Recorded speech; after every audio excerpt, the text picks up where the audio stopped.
ఎంత ఎంత ఎంత చైల్డిష్ సూత్రీకరణ అది. పైగా దాన్ని సమర్థించుకోవడం కోసం సొంత పత్రికలోనే కాకుండా ఇది ఓహో ఇక్కడ నుంచి ఇక్కడ బయలుదేరితే ఇక్కడికి వెళ్తుంది, ఇక్కడ నుంచి ఇక్కడ బయలుదేరితే ఇక్కడికి వెళ్తుంది, మధ్యలో ఇదంతా అద్భుతమైన సూత్రీకరణ. అసలు ఇది భావి తరాల కోసం జగన్మోహన్. నిజమే, నావిగన్ అనే ప్రతిపాదనని జగన్ ఏమీ ఆకాశం నుంచి తీసుకుని రాలేదు.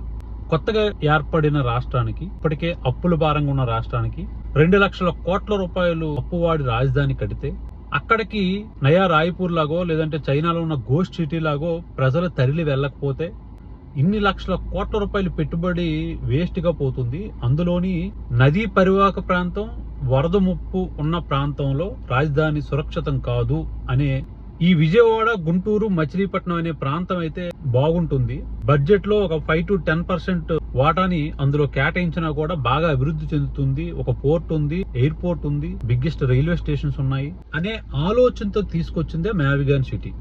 మొదట జగన్ గారు తీసుకొచ్చిన ఈ ప్రతిపాదనని పెద్ద ఎత్తున ట్రోల్ చేయడం, దాని తర్వాత ఈ ప్రతిపాదన నేనే తీసుకొచ్చానని చెప్పి, మేమే తీసుకొచ్చామని చెప్పి, సిఆర్డిఏ పరిధిలో అదే ఉందని చెప్పి మాట మార్చే ప్రయత్నం చేయడం. విజయవాడ, గుంటూరు, మచిలీపట్నం అదే చేస్తున్నాం సిఆర్డిఏ. ఈయన మావిగన్ ఏంటి అనేది డీప్ గా ఆలోచిస్తే ఇది ఒక క్రెడిట్ చోరీ. సిఆర్డిఏ అంటే మాకు తెలిసినంత వరకు మొదట 29 గ్రామాలే.